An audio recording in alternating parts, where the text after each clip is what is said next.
Hello दोस्तों, स्वागत है आप लोगों का हमारे यूट्यूब चैनल महान सर ऑफिशियल में। और दोस्तों आज हम पढ़ेंगे मौर्य साम्राज्य के बारे में, जो मौर्यन एम्पायर है उसके बारे में पढ़ेंगे। पिछली क्लास में हमने क्या पढ़ा था? हमने पढ़ा था सिकंदर के बारे में। सिकंदर भारत पे आक्रमण करता है। और उससे पिछली क्लास में हमने पढ़ा था मगध का उत्कर्ष। और इस प्रकार हमारी कई एक क्लासें हो चुकी हैं। हमने यहाँ से स्टार्ट की थी प्राचीन इतिहास से, और हमारी क्लास जैसे ताम्रपाषाण काल, हड़प्पा सभ्यता, वैदिक सभ्यता, बौद्ध, जैन, और हमने महाजनपद काल, मगध का उत्कर्ष, और ये सारी चीजें हम करा चुके हैं। सिकंदर का इतिहास भी हमने करा दिया है, सिकंदर ने कैसे भारत पे आक्रमण किया। और आज हम पढ़ रहे हैं मौर्य साम्राज्य के बारे में पढ़ रहे हैं। तो मौर्य साम्राज्य के बारे में स्टार्ट करते हैं। तो ये टॉपिक है, मैं जो पढ़ा चुका हूँ मैं आपको दिखा देता हूँ। और आज हमारा क्या है? मौर्य साम्राज्य। तो हम यहाँ से स्टार्ट करते हैं। क्या है? देखिए, मौर्य साम्राज्य जब भी आप पढ़ते हो ना, तो आपके दिमाग में दो तीन राजाओं के नाम तो आ ही जाते हैं। एक तो आपको चंद्रगुप्त का नाम याद आता है, मौर्य साम्राज्य का नाम आते ही आते। और एक आपको जो बहुत इंपॉर्टेंट है वो आपका क्या है? अशोक का नाम आपकी जुबान पे आता है। और हम सारे राजाओं को बहुत अच्छे से पढ़ेंगे। ये भी समझेंगे कि अंतिम राजा कौन था, अशोक ने क्या कार्य किए थे, चंद्रगुप्त को मौर्य साम्राज्य का फाउंडर कहा जाता है, किन परिस्थितियों में उसने ये सब किया था, ये सारी चीजें हम समझेंगे। ठीक है, आगे बढ़ते हैं। और सबसे पहले हम देखते हैं चंद्रगुप्त मौर्य के बारे में। तो देखिए, चंद्रगुप्त मौर्य हमने पिछली क्लास में भी आपको बताया होगा, जब हमने आपको क्या है सिकंदर, उससे पहले हमने क्या पढ़ाया था? मगध का उत्कर्ष पढ़ाया था ना, घनानंद के बारे में पढ़ाया था कि घनानंद की हत्या किसने कर दी थी? चंद्रगुप्त मौर्य ने कर दी थी, और मौर्य वंश की स्थापना करता है। तो देखिए, चंद्रगुप्त का जो टाइम पीरियड रहता है वो 322 से लेके 298 BC तक ये शासन पे रहता है।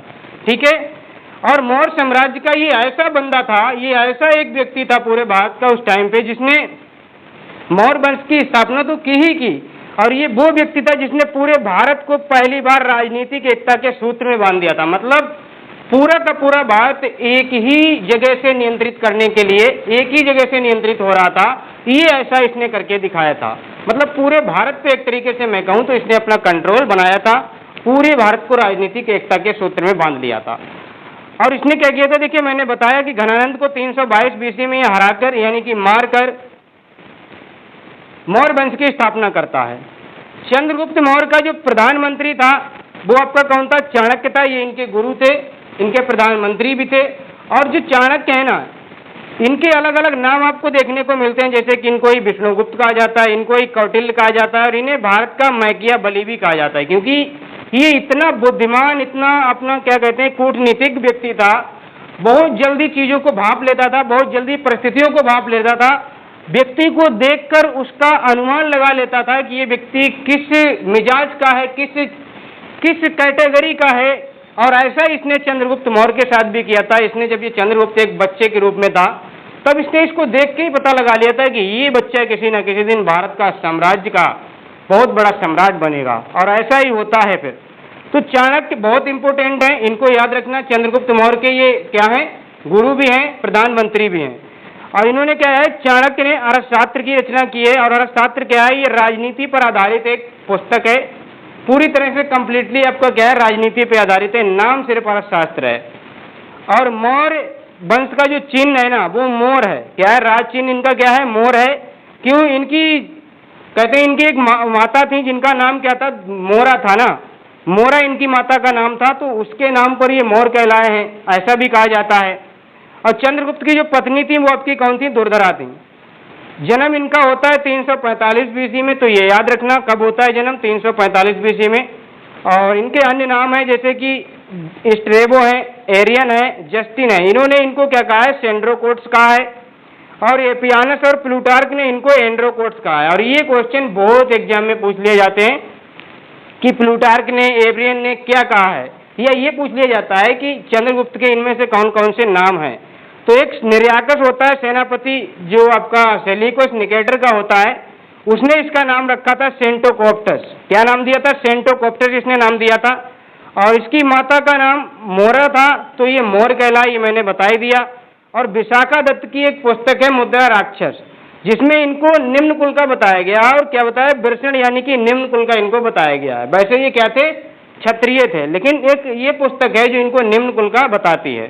ठीक है, आगे बढ़ते हैं और चीजें देखते हैं। अब इनका युद्ध होता है, किसके साथ होता है? सेल्यूकस निकेटर के साथ इनका एक युद्ध होता है 305 बीसी में। 305 बीसी में ये सेल्यूकस निकेटर को हरा देते हैं, और जब ये हरा देते हैं तो सेल्यूकस निकेटर क्या करते हैं, इनको 4 प्रांत देते हैं, काबुल, कंदार, मकरान, हेरात। ये 4 प्रांत चंद्रगुप्त मौर्य को दे देते हैं। और अपनी बेटी सेल्यूकस निकेटर ने अपनी पुत्री हेलेना की शादी भी चंद्रगुप्त मौर्य से कर दी थी, ठीक है। और चंद्रगुप्त ने क्या किया था, सेल्यूकस को 400 हाथी दिए थे। कितने हाथी दिए थे? 400 हाथी दिए थे। सेल्यूकस ने 304 बीसी में एक क्या किया, चंद्रगुप्त मौर्य के दरबार में मेगास्थनीज को भेजा। एक दरबार मतलब क्या है, एक राजदूत को भेजा, एक विद्वान को भेजा, उसका नाम था मेगास्थनीज। और इसी मेगास्थनीज ने क्या है, एक पुस्तक लिखी है जिसका नाम है इंडिका, जिसमें पाटलिपुत्र का पूरा प्रशासन जो है ना, उसके बारे में जानकारी मिलती है। अब एक अभिलेख है जूनागढ़ अभिलेख। ये बहुत इंपॉर्टेंट है, ये हम कई बार पढ़ेंगे अपने सिलेबस में, कई एक जगह पे इसका नाम आएगा, तो हम वहां पे इसका नाम पढ़ेंगे, ठीक है। जूनागढ़ अभिलेख में एक ये संस्कृत में जारी एक पहला अभिलेख है, और ये रुद्रदामन ने जारी कराया था, ठीक है। इसी अभिलेख में एक बहुत इंपॉर्टेंट फैक्ट मिलता है। क्या मिलता है? सुदर्शन झील के बारे में मिलता है। और सुदर्शन झील जो मिलती है इसमें, तो सुदर्शन झील के बारे में पूछा जाता है, इसका निर्माण किन किन शासकों ने कराया था, या किन किन शासकों ने इसमें योगदान दिया है। किसी ने मरम्मत करवाई, तो किसी ने कुछ कराया, किसी ने कुछ कराया, ऐसे इसकी जानकारी आपसे पूछ ली जाती है एग्जाम में।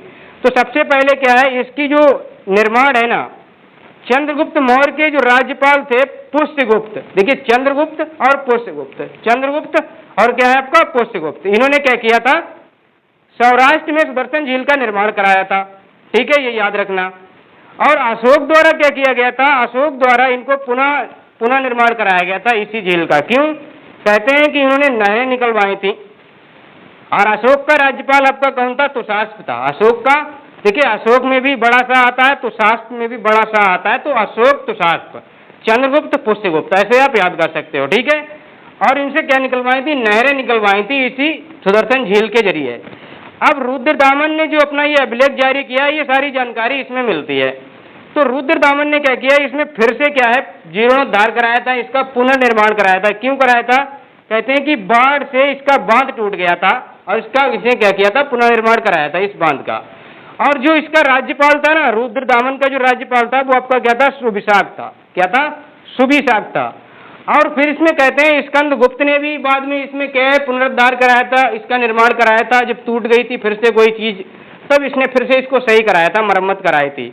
और स्कंदगुप्त का राज्यपाल कौन था? पर्णदत्त। तो ये राज्यपाल भी पूछ लिए जाते हैं कि चंद्रगुप्त का राज्यपाल कौन था, अशोक का राज्यपाल कौन था, रुद्रदामन का राज्यपाल कौन था, स्कंदगुप्त का राज्यपाल कौन था।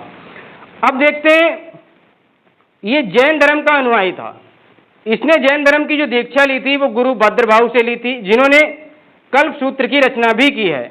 और 298 बीसी में कर्नाटक में श्रवणबेलगोला में ये संलेखना विधि से अपने प्राण त्याग देते हैं। ये संलेखना विधि क्या है? भूखे प्यासे रहकर अन्न और जल बिल्कुल ही त्याग देते हैं। और जब भी ऐसा करते हैं, जैन धर्म में एक प्रथा, एक विधि है, कोई भी अपना मतलब अपने प्राण अगर छोड़ना चाहता है तो वो इस तरह से छोड़ सकता है, भूखे प्यासे रह के, और जब तक उसका प्राण ना निकल जाए तब तक वो भूखा प्यासा रहता है। और इस विधि को जैन धर्म में संलेखना विधि कहते हैं, ठीक है। आगे बढ़ते हैं, इसको संथारा विधि भी कहीं कहीं मिलता है, लिखा कि संथारा विधि कहते हैं, लेकिन ये संलेखना विधि होती है, ठीक है। अब देखते हैं मेगास्थनीज। मेगास्थनीज में जो इंडिका है ना, इनकी एक पुस्तक है, किनकी? मेगास्थनीज की पुस्तक है इंडिका। इन्होंने चंद्रगुप्त का जो शासन प्रणाली था ना, वो सारा कुछ इसमें क्या है, वर्णन किया है। चंद्रगुप्त मौर्य के दरबार में सेल्यूकस का राजदूत था कौन? ये आपका मेगास्थनीज। विवरण क्या दिया है इन्होंने बताया कि जब सम्राट चंद्रगुप्त जनता के सामने आते थे तो शोभा यात्रा का आयोजन और जश्न मनाया जाता था। उन्हें सोने की पालकी में ले जाया जाता था। अंगरक्षक सोने और चांदी से अलंकृत हाथियों पर सवार रहते थे। कुछ अंगरक्षक पेड़ों को लेकर साथ साथ चलते थे। कहते हैं कि पेड़ों पर प्रशिक्षित तोतों का झुंड हुआ करता था, जो सम्राट के सिर के चारों ओर चक्कर लगाता रहता था, ठीक है। राजा सामान्यतः हथियारबंद महिलाओं से घिरा रहता था, मतलब राजा के चारों तरफ महिलाएं होती थी जिनके पास कुछ वेपन्स, हथियार होते थे उनकी रक्षा के लिए। उनके खाना खाने से पहले खास नौकर उस खाने को चखते थे। वे लगातार एक ही कमरे में 2 रात तक नहीं रुकते थे। हर दिन वो क्या करते थे, अपना चेंजिंग करते थे, रूम बदल देते थे। जो उनका बेडरूम था हर दिन अलग होता था। पाटलिपुत्र एक विशाल रक्षा प्राचीर से घिरा था, जिसमें 570 आपके क्या थे, बुर्ज थे, और 64 आपके क्या थे, द्वार थे। बहुत बड़ा नगर था ना। और 2-3 मंजिला घर लकड़ी और कच्ची ईंटों के बने हुआ करते थे। लकड़ी के और कच्ची ईंटों के घर होते थे, और 2-3 मंजिला हुआ करते थे। राजा का जो महल था ना, वो भी काठ का बना हुआ था, मतलब लकड़ी का बना हुआ था, जिसे पत्थर की नक्काशी से बाद में अलंकृत भी किया गया था। पत्थर की नक्काशी से अलंकृत कर दिया गया था। इसके चारों तरफ उद्यान और चिड़ियों का बसेरा हुआ करता था। ये सारी चीजें हमको कहाँ से मिलती हैं, मेगास्थनीज की इंडिका से हमको मिलती हैं। आगे बढ़ते हैं दोस्तों। अब पढ़ते हैं हम बिंदुसार के बारे में, जो कि चंद्रगुप्त मौर्य का बेटा होता है। बहुत इंपॉर्टेंट राजा है, बहुत सारे क्वेश्चन बनते हैं। देखते हैं इनके बारे में। 298 बीसी में चंद्रगुप्त मौर्य का ये पुत्र था, और ये शासन पे आता है। क्यों? 298 बीसी में इनकी मृत्यु हो जाती है चंद्रगुप्त की संलेखना विधि से। और इसके जो अन्य नाम है ना, बिंदुसार के जो अन्य नाम है, वो आप देख लीजिए कौन कौन से इसके नाम है। इसी को हम क्या कहते हैं, अमित्र घाट कहते हैं, शत्रुओं का नाश करने वाला। इसी को हम भद्रसार कहते हैं वायु पुराण में। इसी को हम क्या कहते हैं, सिंहसेन कहते हैं जैन धर्म में। दुर्धरा का पुत्र कहते हैं, और 16 राज्यों का विजेता इसको कहा गया है। बौद्ध विद्वान तारानाथ के अनुसार इसको क्या कहा गया है, 16 राज्यों का विजेता कहा गया है। आजीवक संप्रदाय का अनुयायी था। क्या था? आजीवक संप्रदाय का अनुयायी था। और जो आजीवक संप्रदाय है ना, देखिए मैं आपको एक बहुत इंपॉर्टेंट बात बता देता हूं। चंद्रगुप्त क्या थे? जैन धर्म के मानने वाले थे। बिंदुसार क्या है? आजीवक धर्म को मानेंगे। और जो इनका बेटा आएगा अशोक, वो बौद्ध धर्म को मानेंगे। मतलब 3 राजा एक ही वंश के हैं, और वो अलग अलग धर्मों को फॉलो कर रहे हैं। तो ये क्वेश्चन यहाँ से बनेगा। मतलब ये बहुत इंपॉर्टेंट चीज है, आपको पता होना चाहिए। आजीवक संप्रदाय का ये अनुयायी था, और आजीवक संप्रदाय की जो स्थापना की थी ना, वो मक्कली पुत्र गोसाल ने इसकी स्थापना की थी, आजीवक संप्रदाय की। और सीरिया के नरेश अंतियोकस ने डायमेकस को भेजा था। किसको भेजा था? डायमेकस को भेजा था बिंदुसार के दरबार में। बिंदुसार ने क्या कहा था, एक दार्शनिक, एक मंदिरा और अंजीर भेजने की प्रार्थना की थी। तो डायमेकस को भेजा था अंतियोकस ने, और ये सारी चीजें इनके लिए भेजी थी। बिंदुसार की सभा में 500 सदस्यों वाली एक मंत्री परिषद, जिसका प्रधान खल्लाटक था। मतलब इनकी जो मंत्री परिषद थी उसमें 500 सदस्य थे, और उसका प्रधान खल्लाटक हुआ करता था। बिंदुसार के शासनकाल में तक्षशिला में, जो सिंध और झेलम नदी के बीच में है, वहां पे क्या है, 2 विद्रोह होते हैं। 2 बार वहां पे विद्रोह होते हैं। पहले जब विद्रोह होता है तो इस विद्रोह को दबाने के लिए बिंदुसार ने किसे भेजा? सुसीम को भेजा। सुसीम जो कि तक्षशिला का गवर्नर भी था, तो इसको भेजा। फिर क्या हुआ, बाद में किसको भेजा? अशोक को भेजा, जो कि अवंती का राज्यपाल था। तो ये आप याद रखना कौन कहाँ का राज्यपाल था। सुसीम तक्षशिला का था, और अशोक आपका अवंती का राज्यपाल था। और ये एक व्यक्ति मिलता है निग्रोध, जो कि सुसीम का पुत्र होता है। ये सुसीम है ना, इसका पुत्र होता है आपका क्या है, निग्रोध। और यही निग्रोध क्या है, इस अशोक को क्या है, बौद्ध धर्म की जानकारी भी देगा। ठीक है, आगे बढ़ते हैं, आगे देखते हैं। तो अब हम पढ़ते हैं अशोक के बारे में। अशोक के बारे में जब हम पढ़ते हैं, तो यहाँ से अगर आप पढ़ रहे हो ना, तो थोड़ा संभल के पढ़ना। बहुत सारी चीजें यहाँ पे आपको देखने को मिलेंगी। यहाँ से बहुत सारे क्वेश्चन बनते हैं। सम्राट अशोक जो थे ना, ये 273 बीसी से 232 बीसी तक क्या है, भारत में शासन करते हैं। मतलब अपना मौर्य साम्राज्य में आते हैं। और इनके बारे में अगर आपको बताया जाए कि 273 से 269 तक तो ये क्या करते हैं, गृह युद्ध करते हैं। मतलब इनके बताए जाते हैं कि 99 भाई थे, तो उनके साथ इनका गृह युद्ध चलता है, क्योंकि शासन वाली बात होती है, तो सभी कोई शासन पे आना चाहता है। तो ये 99 भाइयों को बताते हैं कि इन्होंने कत्ल किया था, और उसके बाद इनका राज्याभिषेक हुआ था। तो 4 साल तक इनका गृह युद्ध चलता है, और 4 साल के बाद ये 269 बीसी में इनका राज्याभिषेक होता है। कब इनका राज्याभिषेक होता है? 269 बीसी में। और ये सम्राट क्या है, सम्राट अशोक बनते हैं। इससे पहले ये अवंती के राज्यपाल थे। क्या थे? अवंती के राज्यपाल हुआ करते थे। अशोक, इनके पिता बिंदुसार थे। इनका जन्म 304 बीसी में हुआ था। इनकी माता का नाम सुभद्रांगी था। बौद्ध धर्म ग्रंथ, जो बौद्ध ग्रंथ है ना, दिव्य बदान, उसके अनुसार इनकी माता का नाम सुभद्रांगी मिलता है। आगे बढ़ते हैं। अब इनके नामों के बारे में जान लेते हैं कि इनके अलग अलग नाम भी थे। तो इनके अन्य नाम क्या थे, जैसे अशोक का नाम मास्की, गुर्जरा, नेत्तूर, उदयगोलान, ये कुछ आपके क्या है अभिलेख हैं जिनमें इनका नाम क्या मिलता है, अशोक नाम मिलता है। और ये जो मास्की है ना, इसमें तो इनका नाम बुद्ध शाक्य भी मिलता है। गुर्जरा देखिए याद रखना, मास्की कहाँ पे है, कर्नाटक में है, गुर्जरा एमपी में, नेत्तूर कर्नाटक में है, उदय गोलान आपका क्या है, ये भी आपका क्या है कर्नाटक में ही है। और एक आपका मिलता है कंगनहल्ली का शिलालेख, ये भी कर्नाटक में ही है, यहाँ पर भी इनका नाम सम्राट अशोक मिलता है। पुराण में इसको क्या कहा गया है, अशोक वर्धन इसको कहा गया है। किसमें कहा गया है, पुराण में इसको अशोक वर्धन कहा गया है। और क्या बोलते हैं, भाब्रू अभिलेख जो है ना, उसमें इसका नाम देवनाम प्रियदर्शी मिलता है। अशोक ने स्वयं को मगध का राजा कहा है, ये भाब्रू अभिलेख से हमको जानकारी मिलती है। और जूनागढ़ अभिलेख में भी इसका नाम अशोक मौर्य मिलता है, क्योंकि इसने नहर का क्या कराया था, नहरें निकलवाई थी वहां से, सुदर्शन झील से। ठीक है, अब देखते हैं अशोक की पत्नियों के बारे में। बौद्ध ग्रंथों के अनुसार क्या है, अशोक की पत्नियां क्या हैं, एक तो महादेवी थी, कारुबाकी थी, पद्मावती थी और तिस्रचिता थी। अब ये जो महादेवी थी, इनके पुत्र और पुत्री क्या थे, महेंद्र, संघमित्रा और चारुमती, ये इनके मतलब पुत्र पुत्रियां थी। महेंद्र पुत्र था, संघमित्रा पुत्री थी और चारुमती भी एक पुत्र था। कारुबाकी का पुत्र आपका क्या था, तीवर था। पद्मावती का पुत्र आपका कुणाल था, और यही आगे चल के उत्तराधिकारी बनेगा अशोक के बाद में। ठीक है, और एक आपकी तिस्रचिता थी। अब क्या हुआ देखिए, यहाँ पे मिस्र के राजा फिलाडेल्फस टालमी ने डायनोसियस राजदूत को अशोक के दरबार में भेजा था। किसको भेजा था, डायनोसियस को। तो ये आप याद रखना। आगे बढ़ते हैं और आगे देखते हैं अशोक की कलिंग विजय। कलिंग विजय की जो जानकारी है ना दोस्तों, वो हमको कहाँ से मिलती है, 13वें शिलालेख से मिलती है। और ये युद्ध 261 बीसी में होता है, यानी कि इनके राज्याभिषेक के 8वें वर्ष बाद होता है, यानी कि 9वें वर्ष होता है। 8 वर्ष बाद यानी 9वें वर्ष बाद होता है। और इस युद्ध में भीषण नरसंहार हुआ था, मतलब बहुत सारे लोग मारे गए थे। कहते हैं 1.5-2 लाख व्यक्ति इसमें मारे गए थे। बहुत ज्यादा कत्लेआम हुआ था इसमें। और ये कहाँ पे, कलिंग आपका वर्तमान उड़ीसा में है। कलिंग की राजधानी आपकी तोसली थी, और राजा यहाँ पे जो उस टाइम पे था वो पद्मनाभ था। और ये दया नदी के किनारे आपका है। कहाँ पे था, दया नदी के किनारे था। और इस युद्ध के बाद कहते हैं अशोक का हृदय परिवर्तन होता है, इतना सारा खून खराबा देखता है। लेकिन ऐसे ही नहीं होता है।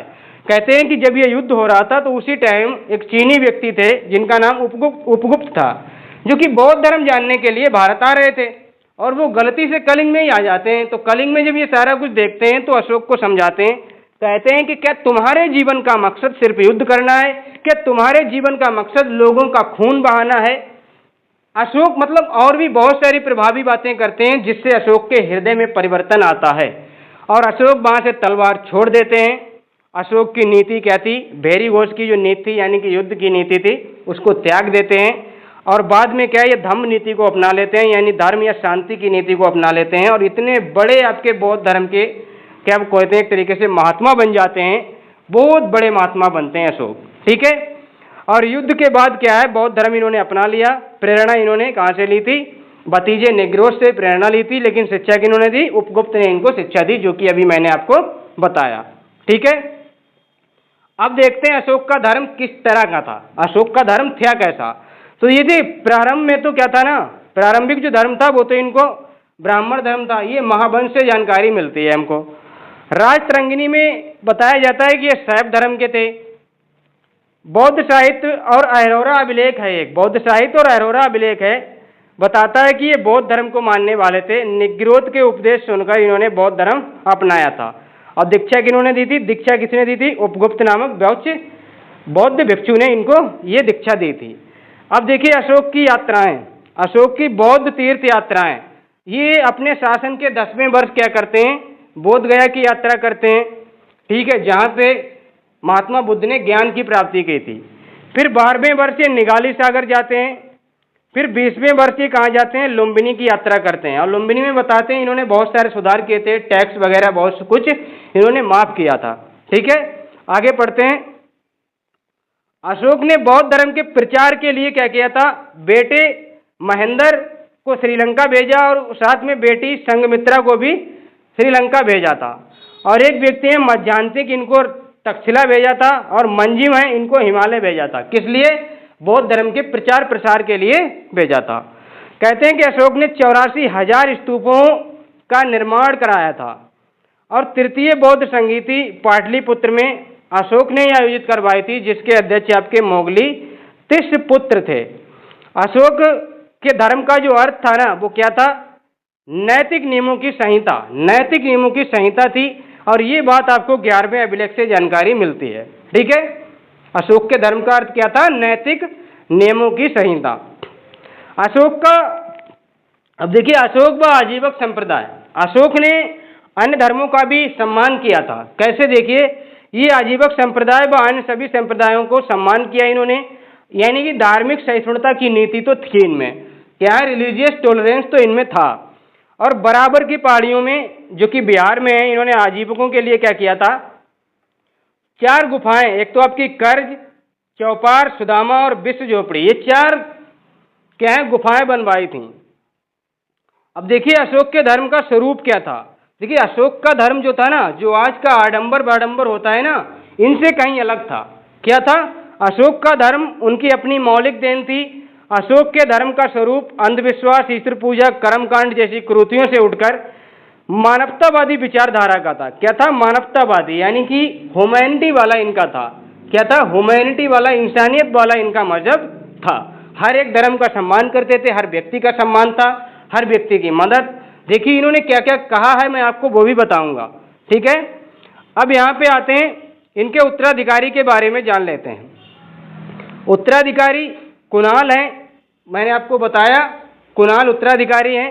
ये किसका? पद्मावत, क्या था, किसका पुत्र था? यहाँ पे मैंने आपको एक नाम दिखाया था इनकी पत्नी का, थोड़ा सा क्या है, ये देखिए क्या है यहाँ पे, पद्मावती, ये नाम मैं बता रहा था, पद्मावती। ये पद्मावती नाम जो है ना, इन्हीं का पुत्र आपका जो कुणाल था ना, इन्हीं का बेटा क्या बनता है?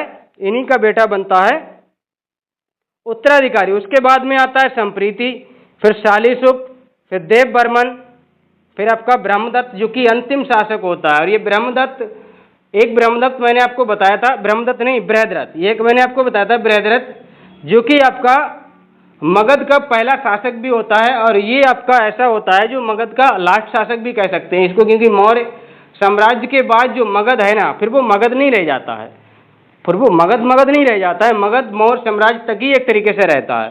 ठीक है, और ये क्या है? अंतिम मौर्य शासक था। पतन के कारण क्या थे? क्यों ऐसा हुआ? ये अंतिम मौर्य शासक था। देखिए क्यों ऐसा मैंने कहा, क्योंकि सेनापति पुष्यमित्र शुंग ने 185 BC में इसकी हत्या कर दी थी, किसकी? बृहद्रथ की, और मगध में शुंग वंश की स्थापना करता है। ठीक है, इसके पतन के कारण क्या थे? जो राजा की सैन्य शक्तियां थी ना, वो सेनापति में आ गई थी, हस्तांतरित हो गई। अयोग्य उत्तराधिकारी थे, ये कोई टैलेंटेड नहीं थे। अत्यधिक केंद्रीकृत प्रशासन, रोमिला थापर ने बताया कि बहुत ज्यादा केंद्रीकृत शासन था, इसलिए इनका पतन होना तो संभव था, क्योंकि योग्य राजा नहीं थे और शासन केंद्रीकृत था।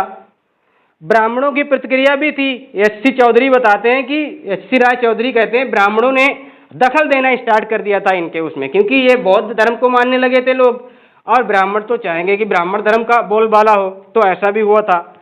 करों की अधिकता व आर्थिक समस्याएं भी हो गई थीं। और पुत्र कुणाल और दशरथ में क्या हो गया था? राज्य का विभाजन हो गया था। तो ऐसा बताते हैं कि इनमें विभाजन हुआ, तो ऐसा तभी क्या हुआ, ये पतन की ओर चला गया। ठीक है, और अगली क्लास में हम क्या पढ़ेंगे? अगली क्लास में हम पढ़ेंगे मौर्य साम्राज्य की विशेषताएं, ये सारी चीजें पढ़ेंगे। प्रशासन क्या था, सामाजिक और मौर्यकालीन अर्थव्यवस्था, मुद्रा व्यवस्था, कला, और अशोक के अभिलेख पढ़ेंगे, जो कि हम इस पे हमारा सबसे ज्यादा फोकस रहेगा, अशोक के अभिलेख पे। तो क्लास आपको कैसी लगी आप लोग बताइएगा। अगर क्लास अच्छी लगी है तो वीडियो को लाइक करिएगा, हमारे चैनल को सब्सक्राइब कर लीजिएगा और बेल आइकन को प्रेस करिएगा, ताकि वीडियो की नोटिफिकेशन आप लोगों को मिलती रहे। और हमारा टेलीग्राम चैनल है, ये आप ज्वाइन कर लेना, महान सर ऑफिशियल के नाम से। वहाँ पे आपको इसकी PDF मिल जाएगी। क्या है? महान सर ऑफिशियल के नाम से, या फिर आपको डिस्क्रिप्शन में इसका लिंक मिल जाएगा, वहाँ से आप ज्वाइन कर सकते हो सीधे।